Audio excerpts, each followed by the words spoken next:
Hi అండి. Welcome to our channel Ekadanta foods. ఈరోజు మన వీడియోలో గుమ్మడికాయతో పులుసు ఎలా తయారు చేసుకోవాలో చూపించబోతున్నాను.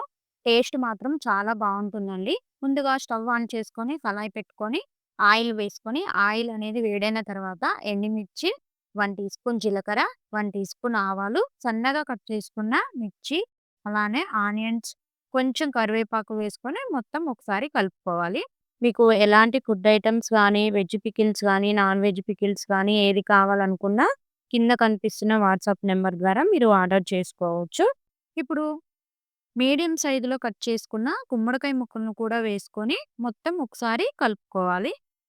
మూత పెట్టుకొని ఒక 5 మినిట్స్ తర్వాత మూత తీసుకొని హాఫ్ టీ స్పూన్ పసుపు, 1 ½ స్పూన్ సాల్ట్ వేసుకొని, హాఫ్ టీ స్పూన్ మెంతిపొడి కూడా వేసుకొని, మెంతిపొడి వేసుకుంటే టేస్ట్ చాలా బావుంటుందండి. ఇప్పుడు చింతపండు రసాన్ని కూడా ఇందులో వేసుకొని, 2 గ్లాసుల వరకు వాటర్ పోసుకొని, హాఫ్ టీ స్పూన్ కారం కూడా వేసుకొని, బాగా కలుపుకొని మూత పెట్టుకోవాలి. ఒక 10 మినిట్స్ తర్వాత మూత తీసుకోవాలి.